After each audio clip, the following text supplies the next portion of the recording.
In 1972, the chess world witnessed something very special. It was this round 6 game of the World Chess Championship between Bobby Fischer and Boris Spassky. Special for many reasons. To name a few, Fischer, for only the third time in series play, began with c4. And regarding the game itself, it's maybe best described in the words of International Master Anthony Saidy, who said, quote, "It was like a symphony of placid beauty," end quote. And not to be overlooked was a wonderful act of sportsmanship by Boris Spassky, who after the game stood up and applauded Fischer for the masterful game he just played. This is that game. So Fischer opening up with c4, the English opening, but what we'll soon see is that it transposes into a Queen's Gambit declined, and that could be denoted by these group of pawns right here. After knight f6, knight c3, soon enough we enter the Tartakower variation with this move 7, b6. This h6 move is just throwing question to the bishop. There's not really going to be any way to exploit this type of a weakness against the black king side. It's more long-term flight square for that king. And you'll note that after this b6 advance, it's only at this point does Fischer decide to release the tension between these two pawns. Only after this bishop, only after black has spent a move in creating a new door for this bishop. If white is to capture maybe prior to that b6 move, then the bishop can make use of this classic diagonal. But again, only after that b6 advance does white now clarify the structure in the center, capturing on d5.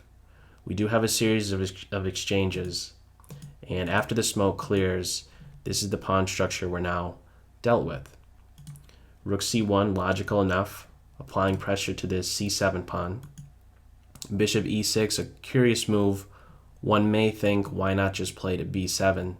b6 was played for a purpose, but black is going forward with the bishop e6 move. If you do a quick comparison between this e6 square and b7 square, some of the differences may include, well, from b7 it's unprotected, e6 it's not, and additionally the bishop might want to later make use of, let's say, f5, or even harass the knight by playing to g4.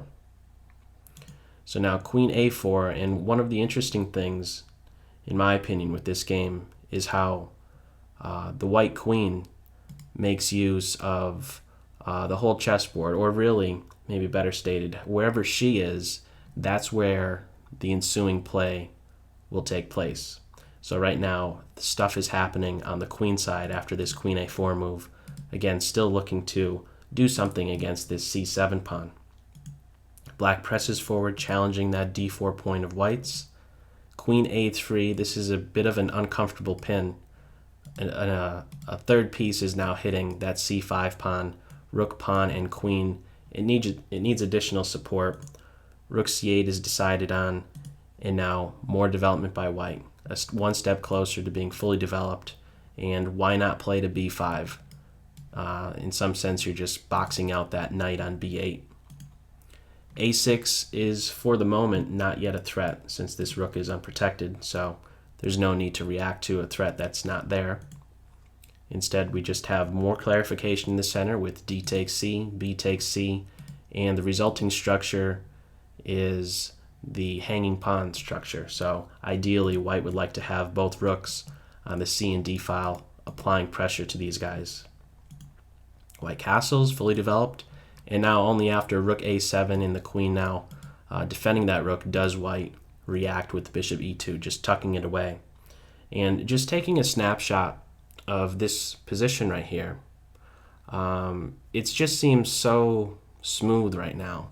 The knight on a classic square f3, the bishop tucked away on e2, a rook very well placed. Soon enough, the f rook, one would think, is going to be placed to the d1 square. Black being still in this slightly awkward pin. Okay, yes, it's protected right here, but on the black end, look at the disjointed nature between these rooks right here. And the knight still on its home square, an isolated pawn on a6. After just these 17 moves, okay, it's a pretty decent amount of moves, but the differences between both sides, I think, is a great one. And soon enough, what we'll see is an additional imbalance taking place. As it stands right now, it's just with regard to the pawn structure, this hanging pawn structure. So more development for black, fully developed at this point, but again, not so harmonious. Knight d4, making use of this pin. This knight is now providing a disconnect between the queen and rook. So a very timely knight d4 is going to grant this knight for bishop exchange.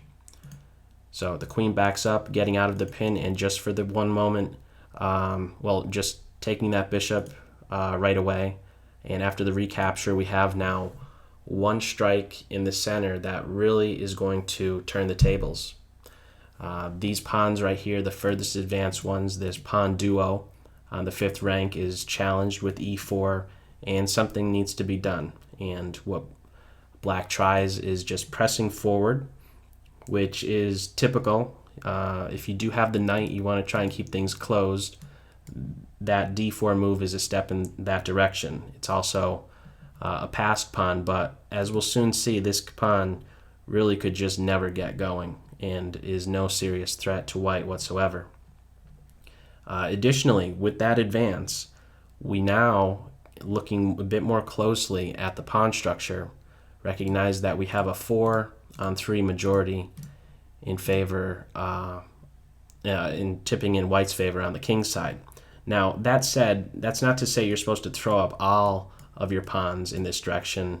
It's more commonly seen that just these the F pawn and E pawn for white will be the ones to press forward and try and induce some weakness against the black side. And the G and H pawns will just stay back and act as the shield for that white king. So that's exactly what we see. F4, these pawns get rolling, queen E7, and now E5. Right here, this is now a static point for black. This pawn is immobile and will soon be pinpointed. So rook to B8, it wasn't really needed anymore to watch over that C5 square. So now coming back to this B file to exert pressure on B2.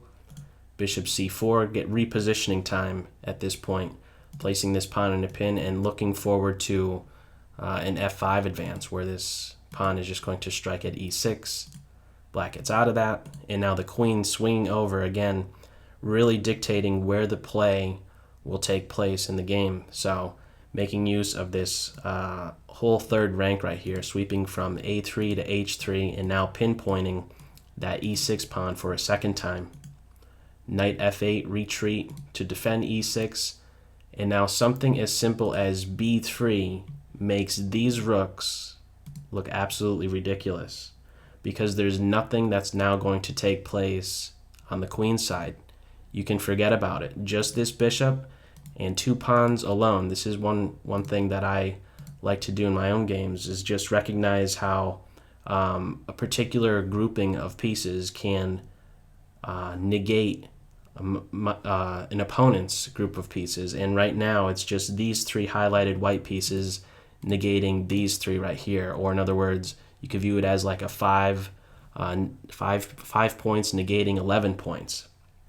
And there's on the flip side of things, there's going to now be a group of, let's say, these 2 rooks and queen, and even the bishop that are influencing the king side. This bishop right here really being a multi-purpose piece in some sense, locking down on the queen side and still exerting pressure on that king side.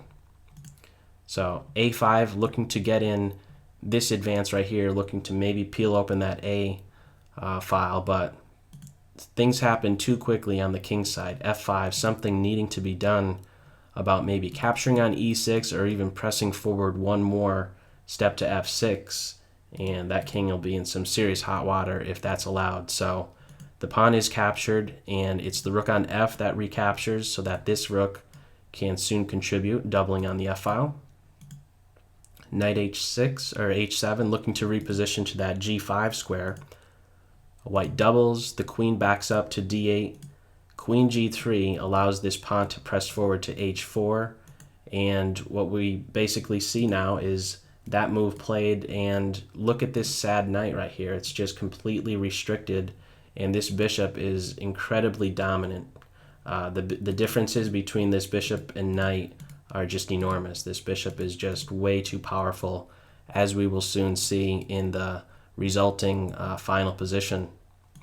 So there's not really a whole lot, unfortunately, for black to be done right here. These rooks are just helpless to really doing anything. This is the only completely open file, and white controls it. It really cannot be contested whatsoever. So pressing forward with e6, rook c7, defending this c5 pawn, queen e7, repositioning for white, and unfortunately for black, for pretty much the duration of the game, just can do nothing more than just shuffle the queen on these d8 and e8 squares. So basically emphasizing at this point is white, you know what, black has nothing to do. Just a4 doesn't even allow the possibility for black to play a4 and create some opening on the queen side. So queen d8, rook f2, a slightly, I guess, curious move. Maybe in some sense it's saying, you know what, there's nothing that you could even do. Maybe just emphasizing the fact that black has, again, nothing. Or maybe also another way to view it is it's wanting to play to f3 so that after this queen d8 move, white has bishop d3 and this pawn can now not be taken. White may be wanting this particular sequence to come about so that bishop d3 could be played, and there's not going to now be rook takes pawn. If the queen was still on e8, this would now be available after the bishop d3 move. But as it stands, after queen d8, white now focuses the attention on this diagonal right here, and soon enough we have a tactical shot coming into play here. A nice battery, the threat now being rook to f8, which is going to be deadly. For example, if rook takes e6, we would just have rook check, knight takes rook, rook takes knight, removing the defender of h7, queen takes rook, queen h7, and that's game over. So rook takes pawn is not played.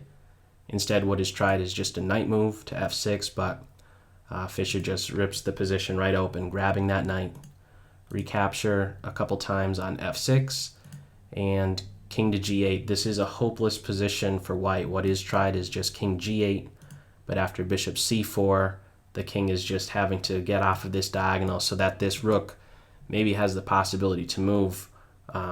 Moving it now is going to allow the pawn to just press forward one step closer to queening, as well as having a discovered check against the king. So the king goes back to the corner, but after queen to f4, black can do nothing more than resign right here.